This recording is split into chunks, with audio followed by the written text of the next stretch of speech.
اللي جاي بملايين يبقى موجود، يفاجئ الجهاز الفني انه مش موجود لان في خطا غريب جدا من موظف دخل النادي مثلا يعني. فدي ازمه، اذا كانت ازمه اهدار ملايين المفروض ميدو هياخدها. لاعب بقيمه ميدو لازم. اولا لسه ما خدش حاجه يعني. لا بس في عقد. معلش بس لسه ما خدش حاجه. ما خدش بس في عقد يعني. فلسه ما فيش اهدار يعني. فيما سيكون يعني ولا هو اعلن انه متنازل؟ لا ما اعلنش انه متنازل، بس الى ساعتنا هذه ما فيش اهدار. طب هنفترض هو ما قبضش حاجه. طب هنفترض ان هو ما جاتش البطاقه، ما هيقبض لان في عقد. متهيألي انا ما اقدرش الحقيقه اقول لك في موضوع البطاقه هتيجي ولا مش هتيجي دلوقتي، انما مؤكد ان احنا هنعمل ان البطاقه تيجي. بس اذا ما جاتش مهما كان انا بتكلم ان العقد اللي اعتمد ده سواء في الاتحاد او في منطقه القاهره، منطقه الجيزه عفوا، اصبح عقد بينكم وبين اللاعب. بس لا زال في حاله عدم وصول البطاقه اللاعب هيطالب بمستحقاته وهيبقى اهدار. هذا اللاعب الى ساعتنا هذه لم يطالب باي اموال لي من اللي وقعت في العقد معاه. فعشان كده بقول لغايه ساعتنا هذه ما اقدرش اقول ان في اهدار للمال العام، لان هو احنا لسه ما دفعناش حاجه. ما اذا ما جاتش البطاقه وميدو ما لعبش هيطالب بقيمه عقده.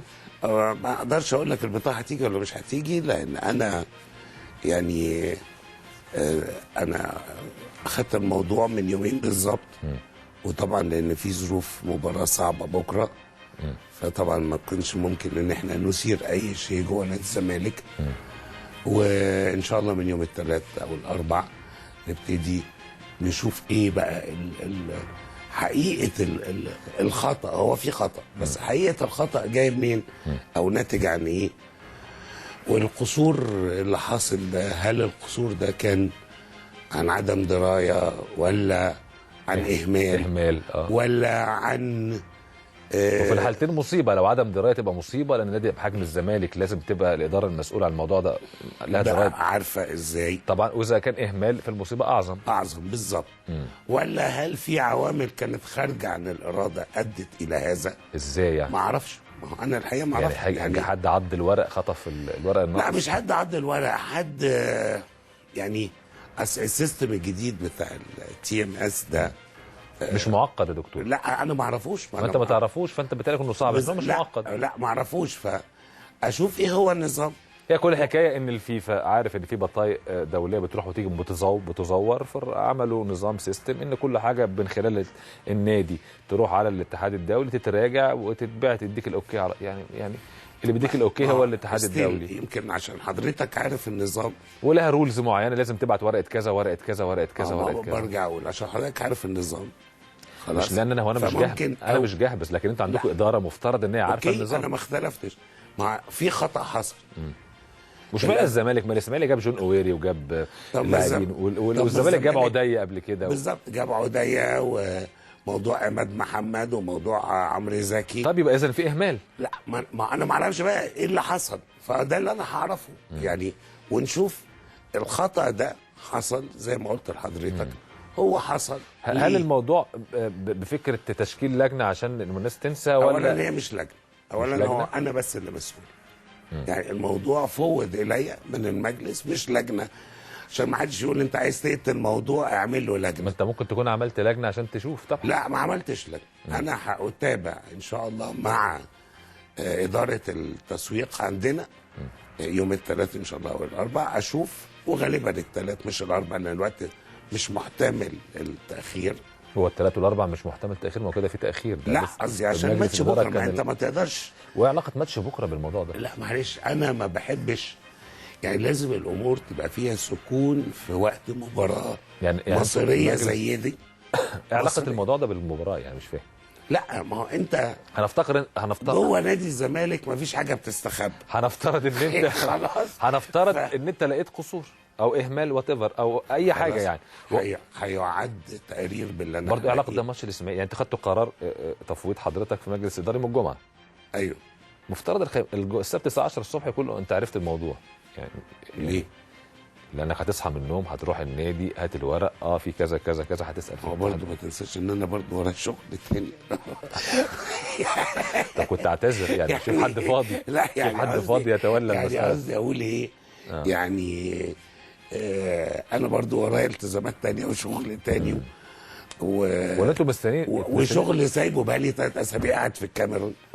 فبرضو ورايا حاجات متاخره وداخلين على اجازه سبت وحد والكلام ده. طب ليه ما حدش تاني عمل الموضوع ده يكون يعني اكثر وقته؟ علشان هم فوضوني انا بمنتهى البساطه يعني.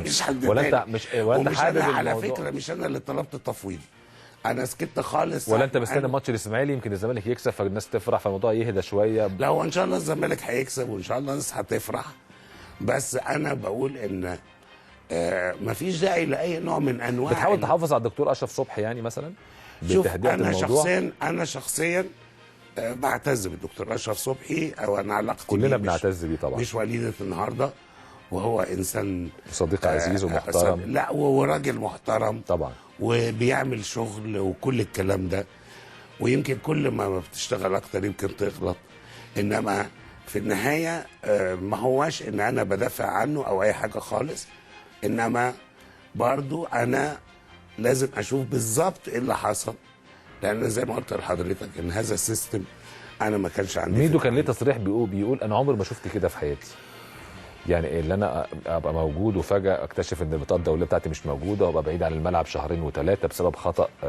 غريب، وهو شايف ان في بطء في تعاملات في تحركات نادي الزمالك فيما يخص الموضوع ده. بيقول ان هو لو ما حصلش ان البطاقه جت ولعب الموسم ده هيكون ليه تصرف تاني يعني. طب يعني هو هيمدينا فرصه لغايه اخر الموسم يعني؟ معرفش. انا بقول لك تصريح يا حضرتك ترد يعني. الحقيقه التصريح ده كان مذاع ولا مكتوب؟ على المواقع وفي الجرايد. الحقيقه انا باخد بالتصريح المسموع والمرئي اكتر. بس هو تصريح منطقي يعني ما يعني هو عمر ما شاف كده. كلنا عمرنا ما شفنا كده. انا الحقيقه في خضم النشرات العديده والسايتس اللي اصبحت بلا حدود وكل الكلام ده، وبقى عندنا كم هائل من الصحافه، فانا دايما علشان اخد مصداقيه تصريح اسمعه واشوفه.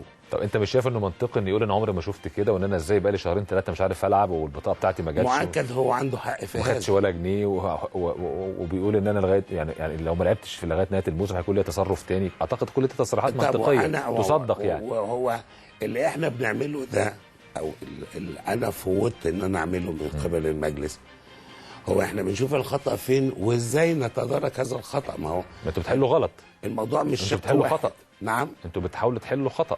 ايوه، بس نشوف الخطا في الاول. لازم نشوف الخطا جه من فين، في انهي حته، يعني في انهي، يعني اذا كانت هي سلسله من الاجراءات فالخطا جه في اي موقع فيهم، خلاص، وكيفيه التصرف فيه. ما هو مؤكد ان احنا برضو ما حدش فينا راضي عن ان ميدو لغايه النهارده ما بيلعبش في نادي الزمالك. مفيش حد، مش مفيش حد في مجلس اداره، مفيش حد في الزملكاويه كلهم من جماهير لاعضاء لمجلس اداره، ما حدش راضي عن حرمان فرقه الكوره من مجهودات ميدو لغايه دلوقتي. انما انا زي ما قلت لحضرتك انا كابتن حسام حسن ايضا سائر في هذا الموضوع، وكابتن ابراهيم حسن من حقه. وسمعت ان هم بيطالبوا بتغيير اداره التسويق او المسؤول عن هذه الامور يعني. يعني انا ما سمعتش منهم فما اقدرش اقول لك، بس وصلك اذا كانوا بيطالبوا بهذا او لا. لا يعني وصلك. لا، ما وصلنيش الحقيقه، ما وصلنيش. يا سلام. انا ما عنديش حاجه اخبيها عليك يعني. عيني في عينك يا دكتور. يعني لو عيني في عينك ولا في النضاره. لا، قصدي اقول انا لو ما بخبيش معلومه مش بس انا لو بخبي معلومه النهارده الناس هتعرفها بكره وهتقول ان انا ما كنتش صادق في ان انا. بس انت مش شايف ان من حقهم لما يقول لك في اهمال زي ده لازم الاداره تتغير او المسؤول لازم يعاقب ويتحاسب ويتشال؟ هو لو المسؤول مسؤول من عندنا جوه نادي الزمالك لازم يعاقب، مش عايزه كلام. عمرو زكي فوجئنا ان هو له فلوس علاج والزمالك ما رضيش يدفع له فلوس علاجه وهو قام هو متبرع بيها، يعني ايه الموضوع؟ يعني ازاي كده يعني؟ هو طلب فلوس والزمالك قال له لا مالكش، ولا قال انا مسافر وانا هدفع تكاليف علاجي؟ الامور تختلف. هو طلب فلوس نادي الزمالك قال له لا احنا مالناش دعوه، ده ما حصلش. خلاص. ممكن اللاعب يسافر من نفسه ويتعالج كده من غير لا ازاي؟ لا مسافر بتعرير من طبيب الفرقه وجهاز الكوره وموافقه مجلس الاداره. لا جدال. امال اتقال رجع قال انه الزمالك ما دفعليش ثمن العلاج يعني. هو احنا ما جالناش مصاريف علاج ليه واحنا امتنعنا عن صرفها، ما جالناش على الاقل، او ده هو مؤكد لما زهق، مؤكد انه لما ما زهق. جاش. يعني لغايه انا ما سافرت الكاميرون ما كانش جه، وما اعتقدش انه جه في الفتره اللي فاتت، لانه عقد مجلس ولم يناقش، لانه لو نوقش موضوع فلوس عمرو زكي كانت جت في محضر الجلسه اللي انا ما كنتش موجود فيها، وما اتعرضش علينا في الجلسه بتاعت يوم الجمعه. يبقى ما فيش اي حاجه ما يفيد ان عمرو زكي تقدم باي انفويسز او يعني ده هو فواتير. اللي هو لما زهق قال انا متبرع بيها للزمالك. طب هو طلبها واحنا ما اديناهالوش، ما انا فايه اللي زهقه؟ حضرتك قول ما اعرف. طب انا بسال، هو طلبها واحنا قلنا لا مش يعني هندفع. حضرتك بتؤكد انه ده ما حصلش، حضرتك متاكد انه ما حصلش؟ انه ما طلبش. ولو طلبها هياخدها، ولو طلبها هياخدها.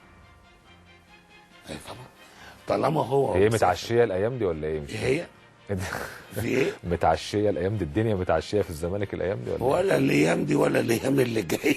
امال انت فاتح صدرك. ايوه طب معلش، ما هياخدها، بس هياخدها ايده لو جت البطاقه ياخد النص كله. ما هو ياخد. ايه طب ما الناس، ما في ناس كتير ليها فلوس وفلوس متاخره. هتاخدها. الفلوس عند الزمالك ما بتروحش، يمكن ما بتدفعش على طول وكلها مره واحده. انما الفلوس ما بتروحش. اللي ليه فلوس، مفيش فلوس عند نادي بتروح برضه. نعم، مش الزمالك بس، اي نادي بيبقى عليه التزامات بس خلاص. فهي دي النقطه. يعني لو جت الفواتير علاجه وقدمها، يعني انت حضرتك بتؤكد انه في حاله ان هو تقدم بالموضوع ده خلاص بفواتير معتمده من طبيب الفريق وجهاز الكوره، لازم احنا ملتزمين ان احنا نديها له.